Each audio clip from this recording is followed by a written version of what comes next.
Puji Tuhan, haleluya. Kita sudah memuji Tuhan, menyembah Tuhan, ada sukacita di tempat ini, amin. Saya melihat saudara dengan antusias memuji nama Tuhan. Kita percaya ketika pujian dinaikkan Tuhan bertata. Dan ketika Tuhan bertata di atas pujian kita, maka Dia menyatakan kuasa kerajaannya dalam setiap kehidupan kita, amin. Bapak ibu saudaraku dalam kasih Tuhan, kita ada di minggu pertama di bulan April. Kita dihadapkan dengan perjamuan Tuhan. Siapkan diri saudara untuk menikmati tubuh dan darah Yesus. Dan sebelumnya kita akan mendengarkan kebenaran firman Tuhan. Di tahun 2024 ini GPDI Mahanaim mencanangkan tentang tahun kesempatan. Mungkin beberapa bulan yang lalu kita membahas ya saudaraku bagaimana kesempatan untuk melayani, kesempatan untuk dibaptis, kesempatan memperoleh keselamatan. Ya, karena ini tahun kesempatan. Dan inilah kesempatan bagi kita saudara. Untuk apa? Menjawab panggilan Tuhan menjadi jemaat yang siap. Amin. Siap menggenapi rencananya yang mulia. Dan bertumbuh dewasa dalam tindakan, tajam dalam pikiran, serta kuat dalam roh dan iman. Itu yang Tuhan inginkan bagi GPDI Mahanaim Tegal. Itu sebabnya mari kita bersiap untuk menerima pengajaran baru di sepanjang bulan April ini. Ya, tadi ibadah 1, 2 dengan tema yang sama. Kami rindu di bulan April ini bisa mendarat di hati saudara. Saudara terima kebenaran sehingga saudara memperoleh kesempatan untuk berakar lebih dalam. Itulah tema di tahun 2024 di bulan April. Berakar lebih dalam. Dan hari ini saya memberi tema tertanam dan berakar dalam. Sama-sama kita buka dalam Amsal 12 ayat yang ketiga. Amsal 12 ayat yang ketiga saya akan bacakan bagi kita semua. Demikian firman Tuhan. Orang tidak akan tetap tegak karena kefasikan. Tetapi akar orang benar tidak akan terguncangkan. Wow, luar biasa. Sekali lagi, orang tidak akan tetap tegak karena apa? Kefasikan. Tetapi akar orang benar tidak akan terguncangkan. Saudaraku, ada dua kehidupan manusia yang dijelaskan dalam Amsal. Yaitu kehidupan orang fasik dan kehidupan orang benar. Dan dari kehidupan manusia tersebut, manusia digambarkan seperti pohon yang tertanam, pohon yang bertumbuh. Ada pohon yang tetap tegak, ada pohon yang tetap tegak, ada pohon yang tidak tegap, saudaraku.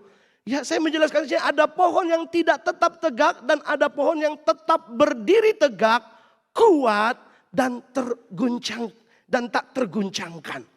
Nah, pohon yang berdiri tegak, pohon yang kuat dan tidak mudah terguncangkan ini adalah pohon yang ditentukan dari akarnya. Itu sebabnya kekristenan ya sangat diperlukan sekali setiap kita memiliki pertumbuhan akar ke dalam. Bagaimana akarnya? Apakah akarnya adalah akar orang benar? Apakah akarnya adalah akar orang fasik? Dan ini menjadi perenungan saya dan saudara. Supaya kita bukan menjadi Kristen yang abal-abal. Kristen yang mudah menyerah. Kristen yang mundur. Kristen yang murtad. Tetapi Kristen yang tak tergoncangkan. Amin. Karena akarnya adalah akar orang benar. Bukan akar orang fasik. Ya. Nah, akar orang benar, perhatikan di sini. Akar orang benar berasal dari benih pembenaran dari Tuhan melalui iman. Jadi tidak ada manusia dibenarkan oleh karena perbuatannya, kebaikannya, ya, oleh karena kepintarannya. Tetapi pembenaran di sini adalah imannya yang sudah menerima Yesus sebagai Tuhan dan Juru Selamat. Perhatikan. Akar yang benar adalah akar di mana orang yang sudah menerima pembenaran melalui iman. Ya, menerima Yesus sebagai Tuhan dan Juru Selamat. Dan Ini dikatakan selalu ada dalam kebenaran. Saya percaya maka ia akan menjadi pohon yang kuat. Dasarnya udah benar dulu nih. Akarnya itu akar fasik atau akar orang benar. Tetapi kalau dia akarnya orang benar, ya dibenarkan bukan karena kehebatan, bukan karena perbuatannya, tetapi oleh karena imannya percaya kepada Tuhan sebagai Tuhan dan Juru Selamat, maka dia menjadi orang yang dibenarkan melalui iman. Dan inilah benih iman, yaitu yang akarnya adalah akar yang benar. Nah, sore hari ini kita akan melihat mengapa penting sekali kita memiliki akar orang benar. Karena akar orang benar dia akan tetap kuat. Akar orang benar tetap tegak dan tak tergoncangkan. Nah, akar orang benar yang pertama saudaraku adalah akar yang tertanam. Makanya tema tadi saya ada 2 kalimat, tertanam dan berakar. Jadi akar orang benar adalah akar yang tertanam pada apa ya? Tanah yang benar, tanah yang tepat. Nah, bicara soal tanah, saudaraku, tanah adalah area yang perlu diperhatikan untuk benih dapat ditanam, untuk benih dapat berakar dan bertumbuh. Tanah yang benar adalah tanah yang baik. Tanah yang benar adalah tanah yang subur, tanah yang sehat, mengandung banyak nutrisi. Sehingga benih ketika dia ditanam, iman pada mulanya ditanam, dapat hidup dan akar pun dapat bertumbuh ke dalam. Ingin menjadi akar orang benar yang bertumbuh ke dalam, amin. Perhatikan tanahnya. Perhatikan di mana dia tertanam. Perhatikan tanahnya. Di tanah yang mana saudara tertanam dan bertumbuh, saya percaya akan mempengaruhi kekuatan dari kekristenan kerohanian saudara. Tanah yang tepat akan mempengaruhi sebuah kualitas pohon. Karena akar akan menyerap segala yang ada di dalam tanah. Jangan salah tertanam, tetapi tertanamlah di tanah yang benar. Tertanamlah di tanah yang tepat. Sehingga apa? Akar iman saudara menyerap, bukan menyerap racun, bukan menyerap yang menyesatkan, bukan menyerap zat-zat yang mematikan, tetapi akar saudara akan menyerap sesuatu yang berguna bagi sebuah pohon. Sehingga apa? Pohon itu akan kuat. Pohon itu tidak tergoncangkan, pohon itu akan lebat, pohon itu akan berbuah. Nah, saya akan masuk yang dimaksud dengan tanah yang perlu kita perhatikan adalah gereja lokal. Kita buka Ibrani 10 ayat 25, perhatikan ayat ini. Janganlah kita menjauhkan diri dari pertemuan-pertemuan ibadah kita, seperti dibiasakan oleh beberapa orang. Tetapi marilah kita saling menasihati dan semakin giat apa ya? Melakukannya. Bukan Natal Paskah, bukan pas ulang tahun gereja, tetapi semakin giat melakukannya. Jadi tertanam di gereja lokal dengan cara kita bertumbuh beribadah adalah nasihat yang diinginkan Tuhan dilakukan sampai menjelang hari Tuhan. Kita ini manusia makhluk sosial. Saudaraku, di materi kemah yang saudara terima di bulan April, ya kalau kami di Mejasem udah masuk di tema 1, bahwa ada kekuatan dalam sebuah komunitas. Jadi manusia tidak dapat hidup sendiri. Manusia butuh berkomunitas. Mereka membutuhkan komunitas dan menjadikan komunitas adalah gaya hidup. Setelah seseorang menjadi Kristen, seseorang menjadi anak Tuhan, pengikut Kristus, ia harus menemukan sebuah komunitas Kristen bagi dirinya.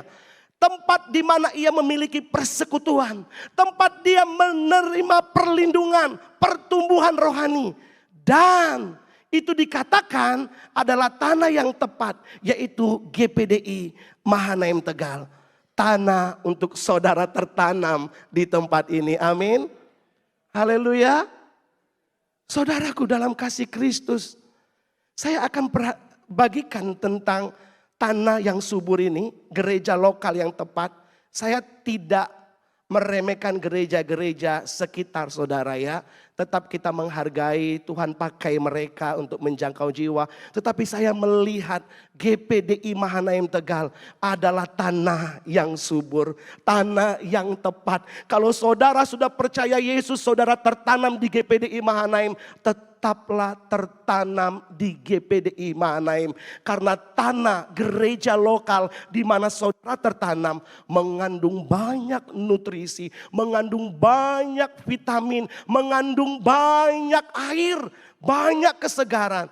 Sehingga kerohanian saudara menjadi kerohanian yang bertumbuh. Perhatikan di sini, gereja lokal yang tepat sebagai tanah yang sehat adalah gereja yang mempunyai pengajaran yang sehat.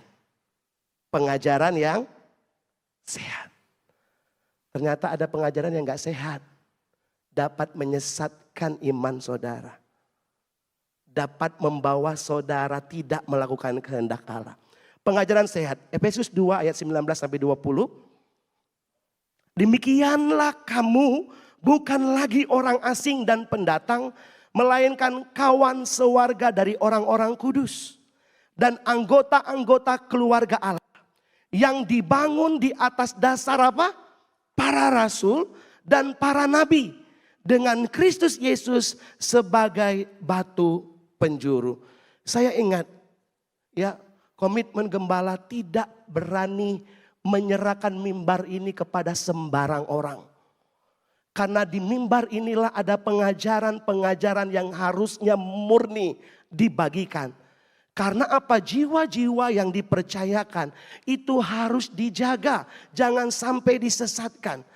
Itu sebabnya perhatikan di mana saudara tertanam. Apakah dia memiliki pengajaran yang sehat? Kita melihat di sini pengajaran yang sehat dibangun di atas dasar para rasul. Para rasul adalah rasul-rasul yang bersama dengan Yesus. Yang menerima langsung pengajaran dari Yesus. Rasul-rasul adalah orang-orang yang dipanggil, dipakai, dipercaya kebenaran firman Allah. Dan rasul-rasul inilah yang membagikan firman Allah. Para nabi, kitab perjanjian lama. Bahkan yang di terakhir bukan berarti Yesus adalah hal yang paling nomor 3. Maksudnya dengan Kristus, Yesus sebagai batu penjuru. Artinya dasar dari segala sesuatu untuk pembangunan. Yesus satu-satunya keselamatan. Amin. Yesus satu-satunya dasar. Yesus satu-satunya kekuatan. Dan gereja yang sehat adalah gereja yang pengajarannya sehat. Ada nama Yesus di dalamnya. Itu sebabnya perhatikan, jangan sampai saudara disesatkan. Banyak orang memperhatikan hanya mujizat, perhatikan juga pengajaran. Karena pengajaran itu yang membuat saudara akan tetap bertahan menjadi Kristen yang kuat. Amin. Banyak saudaraku pengajaran-pengajaran sekarang di YouTube. Sepertinya enak didengar. Sepertinya menggelitik telinga. Sepertinya wah mudah sekali jari ini untuk membagikan. Dilihat dulu apa yang dibagikan. Apa yang di-share. Jangan-jangan itu video yang bukan pengajaran yang murni dari Tuhan. Tetapi jangan keluar dari tanah yang subur. Amin. Pengajaran yang sehat. Yang kedua saudaraku, ciri-ciri atau gereja lokal atau tanah yang sehat. Yaitu tanah yang memiliki penginjilan dan misi. Jadi kalau ada gereja tidak mementingkan penginjilan, tidak memperhatikan soal pelayanan misi, itu gereja nggak sehat. Mengapa saya bilang begitu? Matius 28 ayat 19 ayat 20. Karena itu pergilah jadikanlah semua bangsa muridku dan baptislah mereka dalam nama Bapa dan Anak dan Roh Kudus. Jadi penginjilan adalah salah satu tanda gereja itu sehat. Kita melihat GPDI Mahanaim. Ada tim kesaksian, ada tim penginjilan, ada pelayanan misi. Ada orang-orang yang langsung terlibat. Ada orang-orang yang tidak terlibat tetapi dia support dengan dana. Ada orang-orang yang tidak bisa langsung terjun tetapi dia support dengan doa. Dan ketika saudara ada di tanah yang subur ini, maka saya percaya melalui penginjilan dan pelayanan misi ini, saudara juga akan dibangkitkan. Saudara juga akan mengalami pertumbuhan. Karena di dalamnya ada pelayanan yang sesuai dengan kehendak Allah. Yang selanjutnya, pelayanan diakonia. Kisah Para Rasul 6, ayat 1 sampai 4, ayat 1 saya akan bacakan. Demikian firman Tuhan. Pada masa itu ketika jumlah murid makin bertambah, timbullah sungut-sungut di antara orang-orang Yahudi yang berbahasa Yunani terhadap orang-orang Ibrani karena pembagian kepada janda-janda mereka abaikan dalam pelayanan sehari-hari. Selanjutnya, tanah yang subur, gereja lokal yang saya rasa adalah gereja yang sehat, yaitu gereja itu melakukan pelayanan diakonia sosial. Mengapa saudaraku? Gereja yang sehat, tanah yang subur, dia memperhatikan semua aspek pelayanan. Bahkan hal yang mungkin tidak dapat dilakukan oleh banyak orang lain, yaitu memperhatikan orang miskin, janda miskin, orang-orang telantar. Saudara tahu GPDI Mahanaim ada bidangnya melayani hal itu. Itu sebabnya saya mau katakan, bertumbuhlah, tertanamlah di tanah yang tepat. Karena bukan hanya kerohanian saudara diperhatikan, tetapi kebutuhan saudara juga diperhatikan. Tentunya sesuai dengan apa yang diminta oleh firman Allah. Orang-orang yang sangat membutuhkan. Dikatakan apa? Janda-janda miskin. Orang-orang yang terabaikan dalam kehidupan sehari-hari. Dan rasul-rasul pada waktu itu, karena ini adalah bidang yang sangat penting untuk pertumbuhan gereja, maka mereka adakan sepakat, adakan rapat untuk memilih orang-orang yang mengurus bidang ini.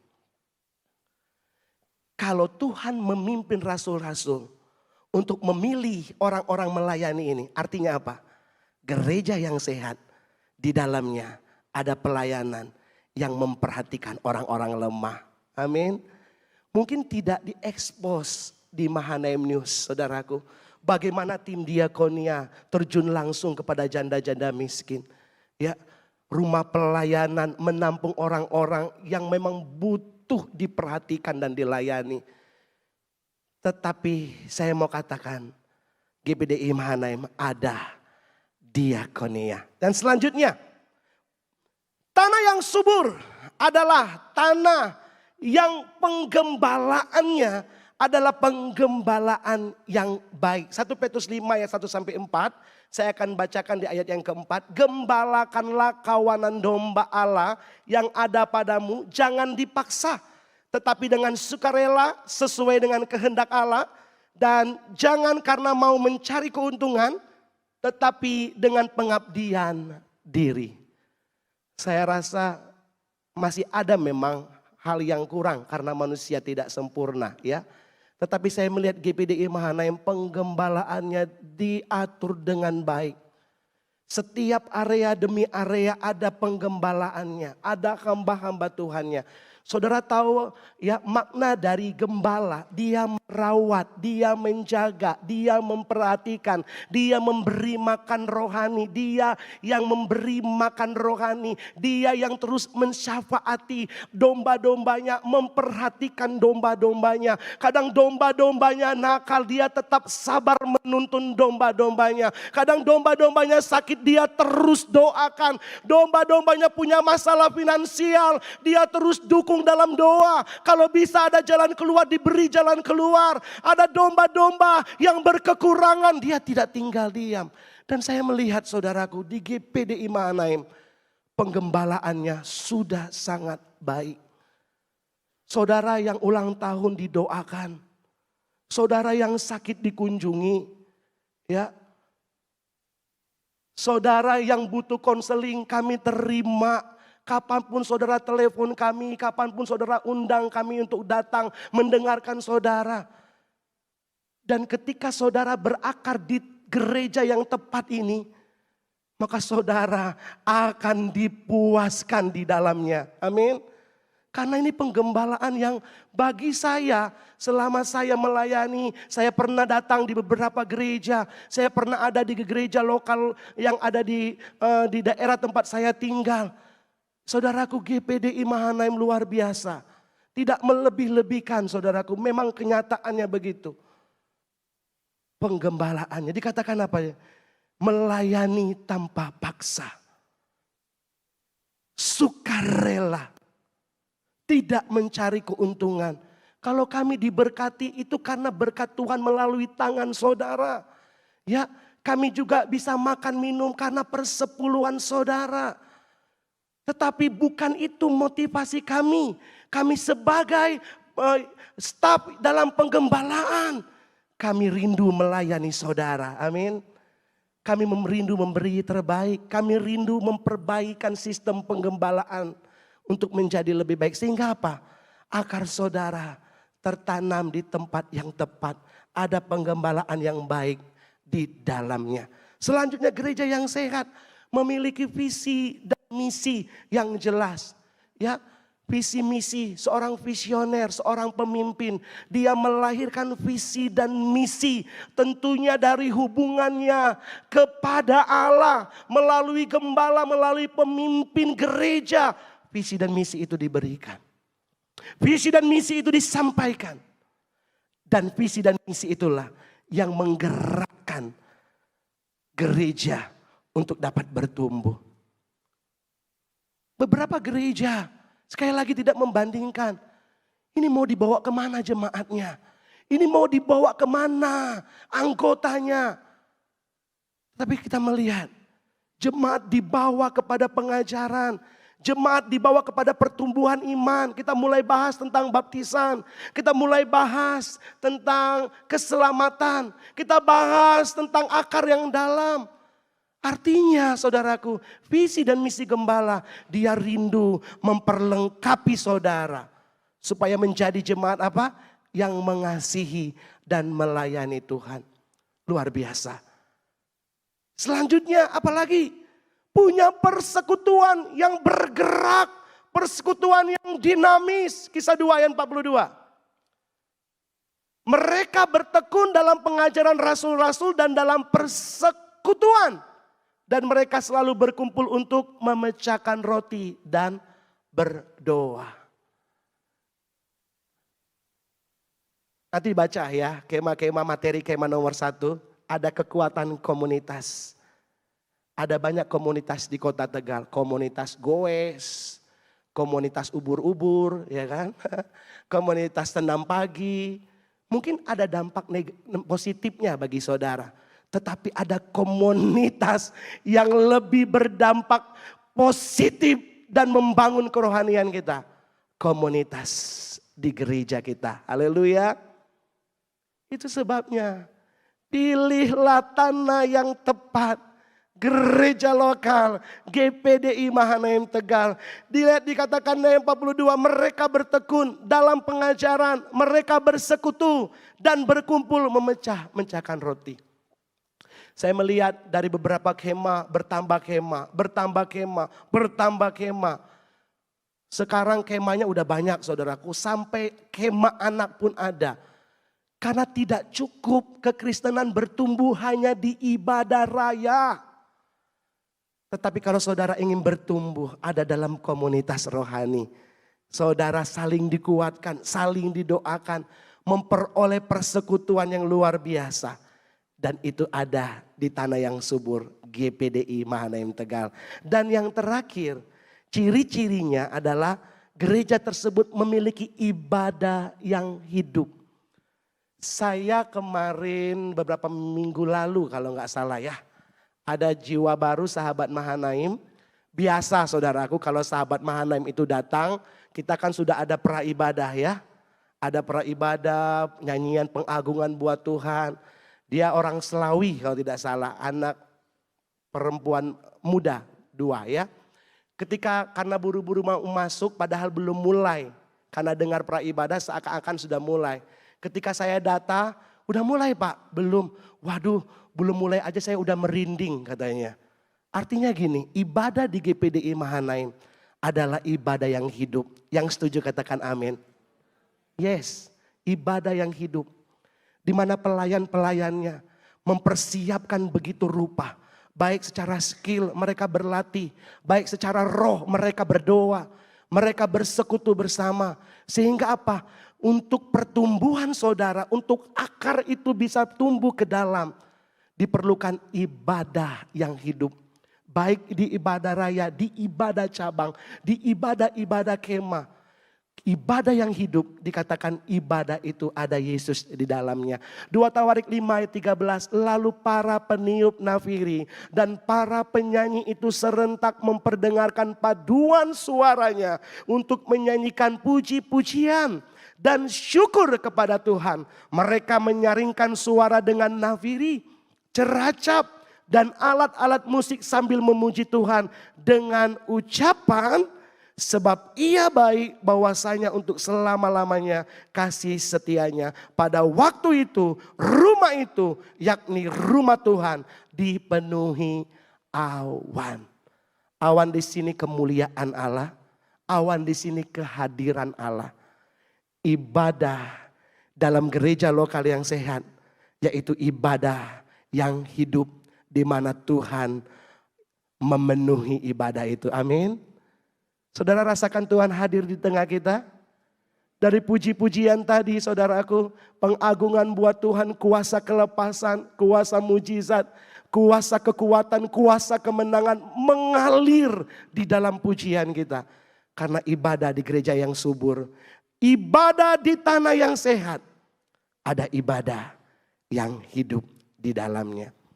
Jadi ketika saudara ada di tanah yang tepat, ketika saudara ada di tanah yang sehat, maka saya percaya itu akan mempengaruhi pertumbuhan iman saudara. Selanjutnya, jika sudah ada di tanah yang tepat, gereja lokal yang sehat, saudara tahu bahwa tanah itu sehat penuh air, saudara tahu bahwa tanah gereja lokal itu penuh nutrisi dan sebagainya, maka diperlukan pertumbuhan akar saudara ke dalam. Untuk apa? Menyerap semua yang saya sampaikan tadi. Pengajaran yang sehat, pelayanan yang sehat, ibadah yang hidup. Itulah yang diserap saudara sehingga saudara menjadi akar orang benar yang pohonnya akan tetap tegak dan tak tergoncangkan. Yang kedua selanjutnya adalah memiliki akar yang bertumbuh ke dalam. Apa sih artinya sebuah poin-poin ya menjelaskan tentang gereja yang sehat? Tetapi akar saudara tidak masuk di dalamnya. Tetapi akar saudara tidak memiliki kerinduan untuk menyerapnya. Maka datang kosong, pulang pun kosong. Datang penuh kehampaan, pulang pun penuh kehampaan. Itu sebabnya kita butuh akar yang ke dalam. Kolose 2 ayat 6 sampai 7. Kamu telah menerima Kristus Yesus. Benih tadi dibenarkan, akar orang benar, dibenarkan karena kamu telah menerima Kristus Tuhan kita. Karena itu hendaklah hidupmu tetap di dalam Dia. Hendaklah kamu berakar di dalam Dia dan dibangun di atas Dia. Rasul Paulus ini hebat ya saudara. Seorang murid Yesus, dia memberikan 2 ilustrasi. Akar di bagian pertanian, ya, perkebunan, dan dibangun, ya, bicara tentang tukang bangunan. Itu bicara bagaimana iman itu harus bertumbuh ke dalam dan bertumbuh ke arah Kristus. Wah, luar biasa. Tetapi saya nggak singgung tentang bangunan, saya akan singgung tentang akar. Nah, Rasul Paulus memberikan suatu gambaran untuk menyampaikan bahwa pentingnya bagi umat Kristen yang telah menerima Yesus sebagai Tuhan untuk tetap berakar dan berpegang pada ajaran dari Kristus. Nah, kata berakar di dalam Dia artinya, perhatikan ini, tetap teguh, dipersatukan dengan Dia. Semakin bergantung pada Kristus atau hidup yang semakin bergantung pada apa yang dikatakan Yesus. Ada kalimat tadi kan, tetap di dalam Dia, berakar di dalam Dia.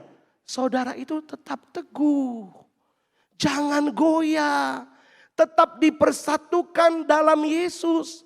Semakin bergantung sama Yesus, semakin bergantung akan firman yang Yesus sampaikan. Itu namanya berakar di dalam Dia.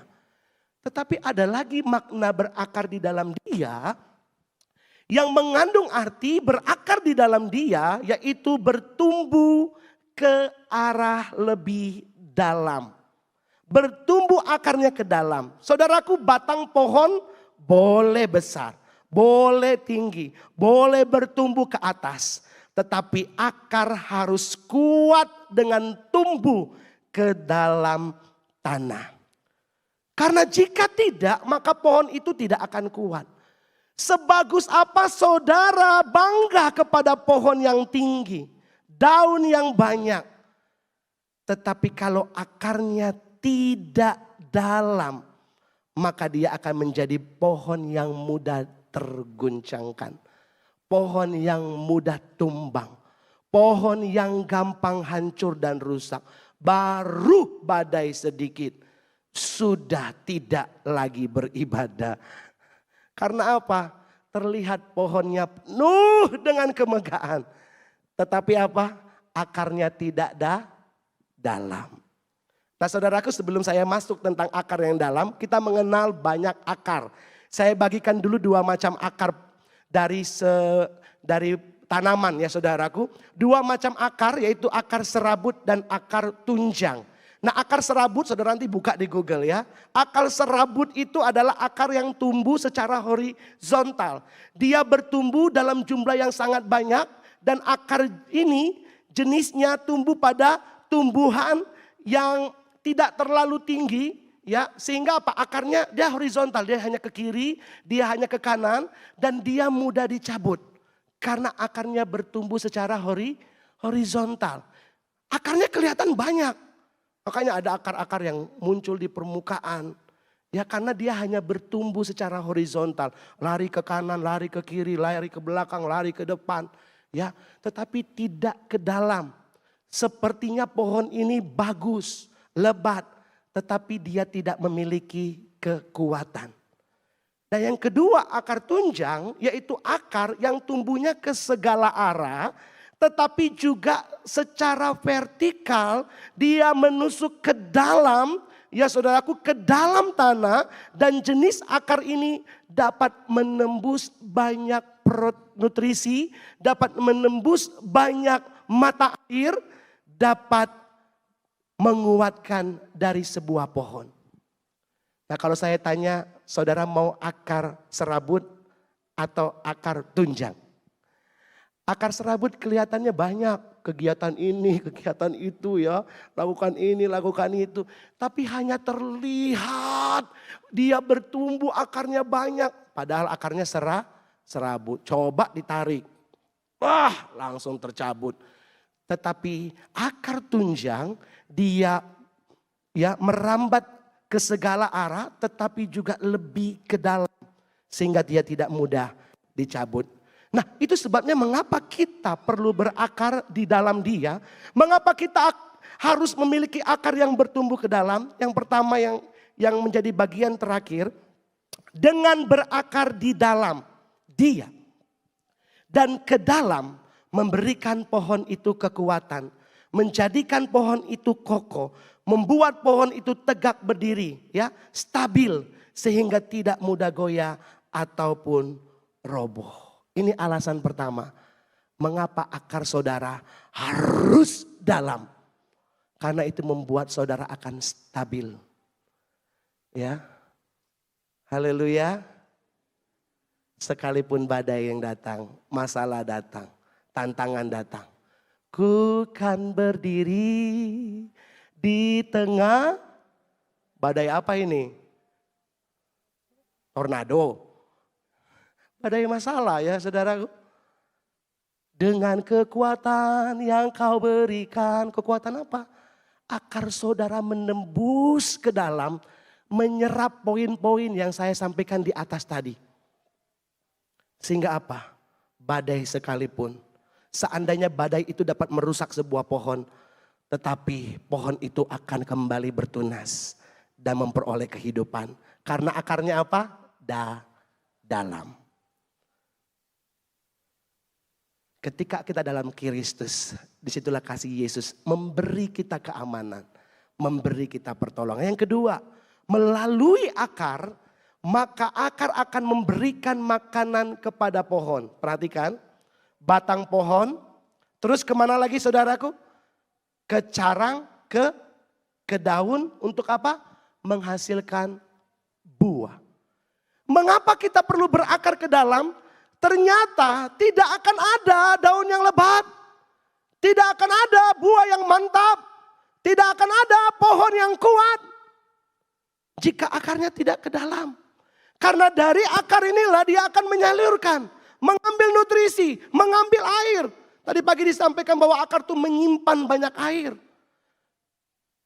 Tetapi bagi akar yang dalam sekalipun musim kering, karena dia dalam, dia terus mendapatkan mata air untuk kehidupannya. Itu sebabnya kita perlu akar di dalam dia dan bertumbuh terus ke dalam. Sehingga apa? Dari akar itu aku kuat. Amin. Dari akar itu aku bertumbuh. Aku melayani. Aku menghasilkan sesuatu untuk kemuliaan Tuhan. Karena apa? Dari akar yang dalam. Saudara dapat menghasilkan. Menyalurkan berkat. Dari pohon ke ranting. Dari ranting ke daun. Dan yang terakhir. Yang ketiga. Melalui akar. Dapat memampukan si pohon. Untuk menghasilkan buah. Kadang kalau kita ketemu sama pohon yang berbuah. Biasanya yang dipuji apanya? Pohon mangga berbuah banyak. Saudara bilang apa? Wow, pohon mangga itu padahal dia tidak mengerti. Tanpa akar yang dalam, pohon tidak akan bisa menghasilkan apa-apa. Karena akar yang dalam itulah yang membawa banyak nutrisi. Yang membawa banyak serapan air. Untuk memampukan si pohon dapat berbuah. Amsal 12 ayat 12 sebagai ayat yang terakhir. Akar orang benar. Sama-sama baca yuk 1, 2, 3. Akar orang benar mendatangkan. Yes. Pelayanan saudara akan mempermuliakan nama Tuhan. Kerohanian saudara berkualitas akan menolong saudara untuk menghadapi masalah saudara. Karena apa di situ dia katakan akar orang benar. Tadi ayat yang ketiga ya, akar orang benar tidak tergoncangkan. Itu pohon. Akar orang benar mendatangkan hasil. Hasil dalam hidup saudara kekristenan dapat mempermuliakan nama Tuhan. Kesimpulan. Kita yang sudah menerima keselamatan. Tertanamlah pada tanah yang tepat. Nggak usah lagi cari masalah. Tersinggung sedikit cari gereja lain. Kalau saudara mengakui ini gereja sehat. Ini gereja yang menjadi tanah yang subur. Apapun yang terjadi aku mau tertanam di GPDI Mahanaim. Amin.